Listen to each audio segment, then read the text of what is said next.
My name is James Griffith. Today I'm here to talk to you about the Tesla coil. Things like this right here are a Tesla coil. Cool, you can touch it, do all kinds of things with it. You know, the reason I'm not getting hurt right now is the way a Tesla coil is made, it gives off high voltage, low current. So it's not going to harm me in any kind of way. Now, when I deal with other Tesla coils, you have to be careful because if you have a pacemaker or sensitive electronics, the Tesla coil can affect that. So anytime you operate one of these things, you want to make sure that, hey, somebody does not have one of those on them. Now, who was Tesla? Well, as part of the AFTAC STEM team, I go out and I ask kids and adults the same thing. And I hear, oh, that's the car. And then if I say, no, it's not the car, they go, well, that's the guy who made the car. I said, no. Every time you plug in something at your house, you can thank Tesla because that's alternating current that comes out of your wall there. Okay, what was Tesla trying to do? Well, Tesla came to the United States as an immigrant. He had a letter of introduction to Thomas Edison. Everybody knows Thomas Edison, or Tommy Edison. He was the light bulb guy, okay? But it wasn't short after he got here that him and Edison started getting into debates about how we should power things. Well, of course, Edison was all direct current. And why? Because Edison owned most of the patents on direct current. He was making money off of direct current, okay? So he didn't want anything about AC, okay? At the time, direct current, you had to have multiple power plants, and the furthest you can pretty much go with direct current was pretty much a mile. So if you lived in the woods, you weren't getting electricity, okay? Now, not only was Tesla a proponent of alternating current, he wanted to deliver current without wires. So basically, he wants to sit there and power your home.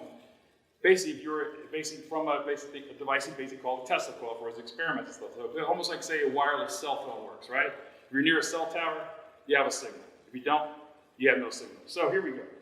So look at this small Tesla coil here. I have a light bulb. When I get close to the Tesla coil, boom, I have light. Okay? I can interfere with that by putting my hand in between. Okay? Boom. Way cool, huh? So, there's the first Tesla coil there. Then I want to show you this other Tesla coil I have over here, which is a little smaller one. Okay?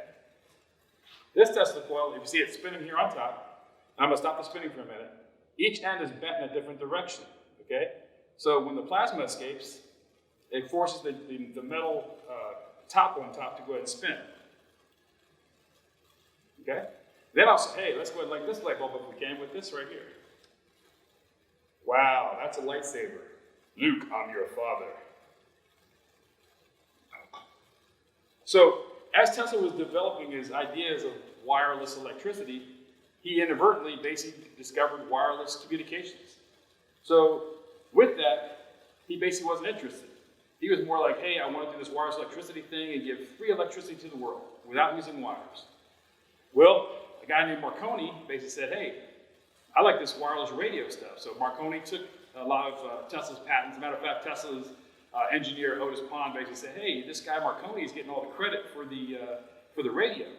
And then basically Tesla said, I don't care, the guy's using 17 of my patents anyway, so I'm not really concerned myself with that. Okay, now, basically we're talking about the Tesla coil and how does it work, okay? And what is it all about? Well, if you look at the idea of trying to have alternating current and be able to send current a long distance, you have to be able to sit there and kind of up the power to be able to move at these long distances, which direct current couldn't do.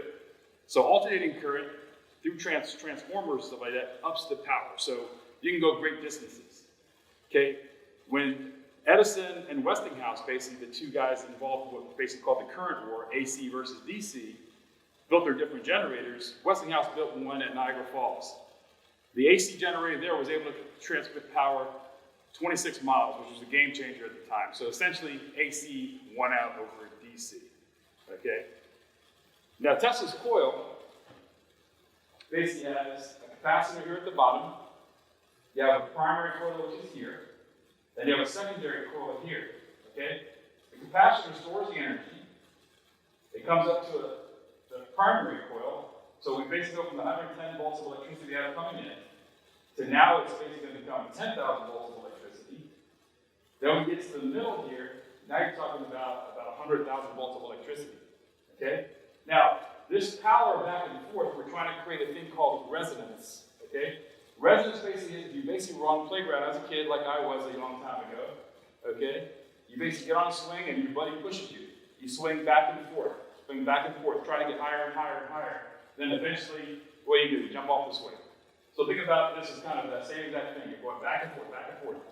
pretty much at a steady pace until eventually, boom, okay? So what I'm gonna do is I'm gonna light the Tesla coil up so you can see it. Okay, keep your fingers crossed, here we go.